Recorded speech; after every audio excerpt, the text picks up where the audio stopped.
আসসালামু আলাইকুম, welcome to গ্রামীণ রান্নাবান্না। আজকের রেসিপি শ্বাস পিঠা। তো দেখুন, আমি ভেঙে দেখেছি পিঠাটা কতটা মুচমুচে হয়েছে এবং কতটা ক্রিস্পি হয়েছে। এভাবে আপনারা একদিন বানিয়ে ট্রাই করতে পারেন। এই শ্বাস পিঠাগুলো এতটাই মজা হয়। চলুন এখন আমরা মূল রেসিপিতে যাই। এখানে আমি চালের গুঁড়া নিয়ে নিয়েছি প্রায় 1 কেজির মতো এবং আটা দিয়ে দিচ্ছি 200 গ্রামের মতো। তারপর এখানে আমি স্বাদ মতো লবণ দিয়ে দিচ্ছি এবং বড় চামচে 2 চামচ পরিমাণ চিনি দিয়ে দিচ্ছি এবং আমি আস্ত 2টা ডিম দিয়ে দিচ্ছি। এখানে আমি হাঁসের ডিম ইউজ করছি। তারপর এখানে আমি পানি দিয়ে আস্তে আস্তে এই ডোটা মেখে নেব।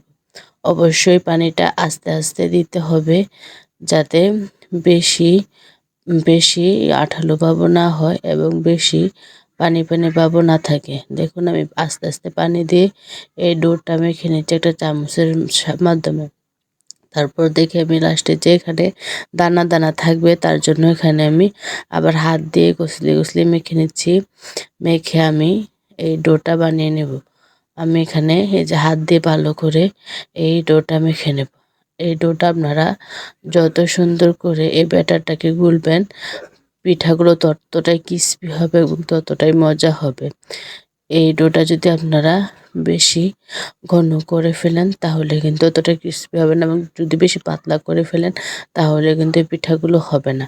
তার জন্য অনেকটা সময় ধরে নিয়েই ভালো করে এই ব্যাটারটাকে সুন্দর করে মেখে নিতে হবে। যে আমি আপনাদেরকে দেখিয়ে দিচ্ছি এখানে কিরকম ঘনত্বটা হবে। আর এখানে কিন্তু দানা দানা ভাবও নেই। এই যে দেখুন ডোটা কতটা সফট হয়েছে, যে আমি দেখিয়ে দিচ্ছি কতটা সুন্দর হয়েছে। এখন আমি একটা কড়াইতে তেল দিয়ে দেব। অবশ্যই এখানে অনেকটা পরিমাণ তেল দিয়ে দিতে হবে।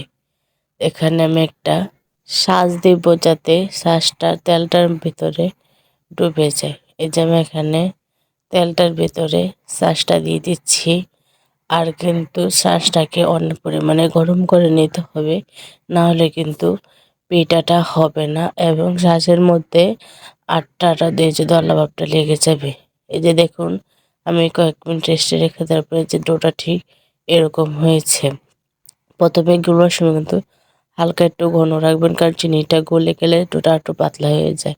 যখন আমার শাঁসটা পুরোটা গরম হয়ে যাবে, দেখুন আমি এই ডোটার ভিতরে এভাবে রেখে আর আস্তেভাবে তুলে নেব। আর অবশ্যই কিন্তু পুরো শাঁসটা ডুবাবেন না, অবশ্যই উপর দিয়ে একটু ফাঁক রাখবেন, যাতে যেভাবে দিচ্ছি এভাবে আস্তে আস্তে হাত দিয়ে নেড়ে নেড়ে পিঠাটাকে আমি ছাড়িয়ে নিব। ছাড়িয়ে নিয়ে এখানে আমি একটা আমাদের এদিকে কাঠ দিয়ে এই কাঠিগুলো বানানো হয়, আমরা একটি কাঠিগুলো সাহায্যে আমি পিঠাটা উল্টে পাল্টে সুন্দর করে ভেজে নেব। আর শাঁসটা আমি একই কড়াইতে দিয়ে দেব। আর আমি এখানে গ্যাসের আঁচটা একটু কমিয়ে দিচ্ছি, না হলে কিন্তু পিঠাটা পুড়ে যাবে। আমি এই পিঠাটাকে লাল করে ভেজে নেব, যাতে অনেকটাই খেতে ক্রিস্পি হয়। এই পিঠাগুলো ক্রিস্পি খেতে অনেকটা মজা লাগে। এখন আমার এই যে পিঠাটা হয়ে গেছে, এখন আমি পিঠাটা উঠিয়ে নেব।